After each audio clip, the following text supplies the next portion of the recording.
Right. So Westminster Abbey is an architectural masterpiece of the 13th to 16th centuries and has played a vital role throughout history.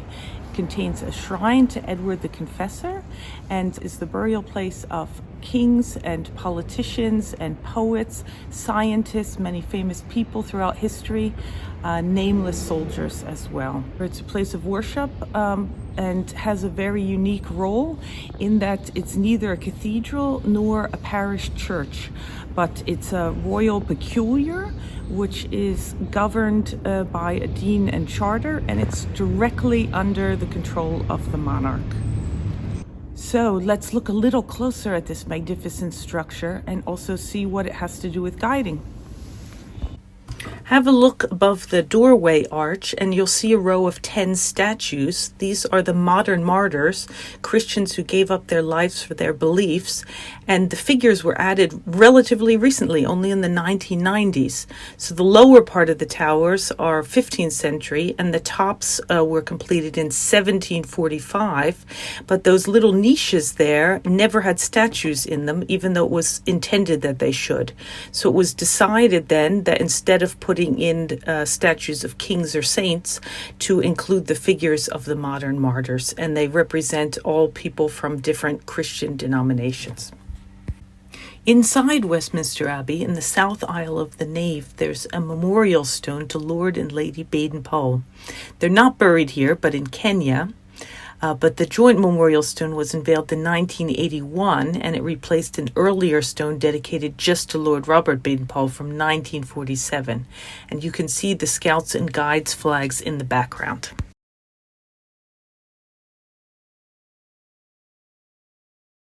So here we are in front of Thames House, and this is a Grade 2 listed building and the headquarters of MI5. They're in charge of ensuring the security of the country and its citizens from any threats both at home and abroad. And they have about 4,400 employees, not only here, but also in various regional offices and in an office in Northern Ireland. So what does MI5 have to do with girl guiding? Well, during World War I, government departments contacted Girl Guides and Boy Scouts seeking teenagers to work as messengers and backroom staff to assist with the war effort. Initially, both Scouts and Guides worked for MI5, but it soon became clear that the boys were more boisterous and couldn't deal with the periods of inactivity between their duties. Since the girls were more restrained and could be trusted to a greater degree, the Boy Scouts were gradually phased out. A total of 90 guides, most aged only 14 to 16, worked for MI5 between 1914 and 1918. They also conveyed messages for confidential information for the Marconi wireless telegraph, including some that had to be passed on verbally, which really shows how much the girls were trusted.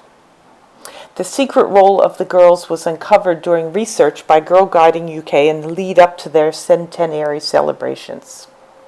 A secret MI5 document called Duties of H Branch contains specifics about the roles of Girl Guides. They didn't work here, but at Waterloo House and 2 other offices in central London. Guides were hired with an initial 3-month probation period and paid 10 shillings a week, which is about 50p, with dinner and tea included. The guides had to observe a strict dress code, which laid down that their blue skirts must be no more than 8 inches off the ground. They had to wear a belt and their distinctive hats at all times. In a modern connection, Dame Stella Rimington, who oversaw MI5's move into this building here in 1990 and went on to become MI5's first woman director general and the first to be officially identified, was herself a girl guide.